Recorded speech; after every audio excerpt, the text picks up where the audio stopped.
নমস্কার বন্ধুরা, tasty food কিচেনে তোমাদের স্বাগত। আজকে দেখতেই পাচ্ছ চিকেনের সাইজগুলো বড় বড়। তো চিকেন দিয়ে আজকে একটা নতুন রেসিপি করব।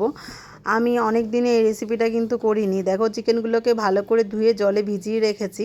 তারপরে এর মধ্যে কিন্তু 2 ঢাকনা ভিনিগার দিলাম। বেশ 10 মিনিট মতো ভিজাবো। ভিজিয়ে কিন্তু আবার চিকেনগুলো খুব ভালো করে ধুয়ে নেব। এরপরে দেখো, এখানে একটা প্লেটে মশলা রেখেছি, মানে ওই সাহাজিরে, এলাচ, লবঙ্গ, দারচিনি, জয়ত্রী, জয়ফল সবই, যে বিরিয়ানির মশলা যেগুলোকে আর কি বলে, সেই মশলাগুলো সব মিক্সিতে প্রথমে আমি দেখো বেটে নিলাম। একটু শুকনো কড়াইতে টেলে নিতে হবে ফার্স্টে। আর তারপরে এখানে দেখো 2টো বড় বড় সাইজের পেঁয়াজ, রসুন আর আদা পরিমাণ মতো, আর এর মধ্যে 10-12খানা আর একটু বেশি কাজু বাদাম, আর একটা 20 টাকা দামের পোস্ত একসাথে পেস্ট করে নিলাম। সাথে দিয়ে দিলাম একটু কাঁচা লঙ্কা, ঝাল মতো, যে যেরকম ঝাল খাবে ঠিক সেরকম।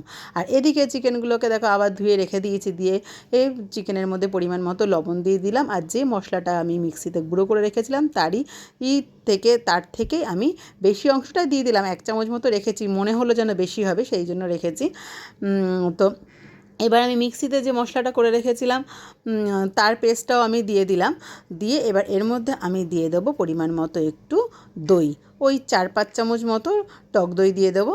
দিয়ে বেশ ভালো করে কিন্তু এটা মাখাবো। আর তার আগে দিয়ে দেবো একটু মিঠা আতর, 3-4 ফোঁটা মতো মিঠা আতর দেবো। মিঠা আতর মাস্ট। আর 1 চামচ মতো দিয়ে দেবো কেওড়া জল। তোমরা এর মধ্যে গোলাপ জলও দিতে পারো, তবে গোলাপ জলটা আমি খুব একটা বেশি দিই না গোলাপের সেন্টটা জন্য। এবার এইভাবে বেশ আধ ঘন্টা মতো মাখিয়ে রাখবো। যদি তারও বেশি মাখিয়ে রাখার টাইম হয় বন্ধুরা, রাখবে, তাহলে খুব ভালো সফট হবে মাংসটা। এবার গ্যাসে বসিয়ে দেবো। দিয়ে উপর দিয়ে কাঁচা তেল দিয়ে দেবো। বেশি না, 50 মতো কাঁচা তেল দিয়ে দিয়েছি। আর দিয়ে দিয়েছি পরিমাণ মতো ঘিটা ওই 50 মতোই দিয়েছি। তো প্রথমে একটু ঘিটা কম মনে হয়েছিল, তাই জন্য কিন্তু 1 চামচ ঘিও দিয়ে দিয়েছি।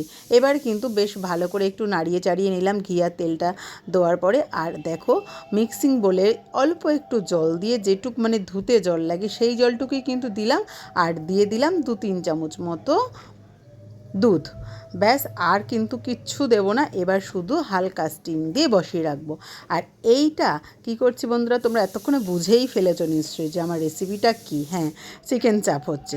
আর চাপ যত বেশি হালকা স্টিমে বসিয়ে রাখবে তত কিন্তু চাপ খেতে মজা, দারুণ কিন্তু চাপের টেস্ট হয়। মাংসের মধ্যে পুরো চাপের গন্ধটা ঢুকে যায়, খেতে কিন্তু খুব খুব খুব ভালো লাগে। এইবার এই চাপটা বসিয়ে তুমি কিন্তু হিল্লি দিল্লি ঘুরে আসতেও পারো।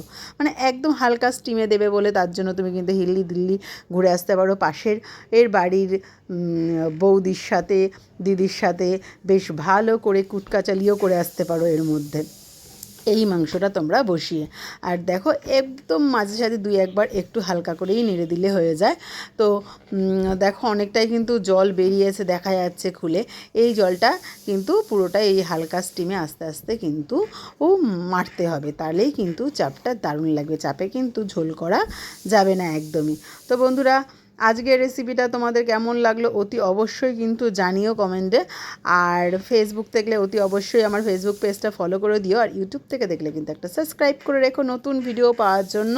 তো বন্ধুরা, একটু লাইক কমেন্ট বেশি বেশি করতে হবে তোমাদের, একদমই কিন্তু লাইক কমেন্ট করছো না। তো তার জন্য কি করতে হবে, আমার রেসিপি তোমাদের দেখতে হবে। আর অবশ্যই রেসিপিটা ভালো লাগলে তবে ট্রাই করতে হবে। তো দেখো, চলো বন্ধুরা, চিকেন চাপটা দেখতেই পাচ্ছ। তো দেখতে কিন্তু জাস্ট ইয়ামি ইয়ামি হয়েছে, খেতেও কিন্তু অতটাই ইয়ামি ইয়ামি হয়েছে। চলো বন্ধুরা, আর বেশি কিছু বলবো না। তো সবাই খুব ভালো থেকো, টাটা।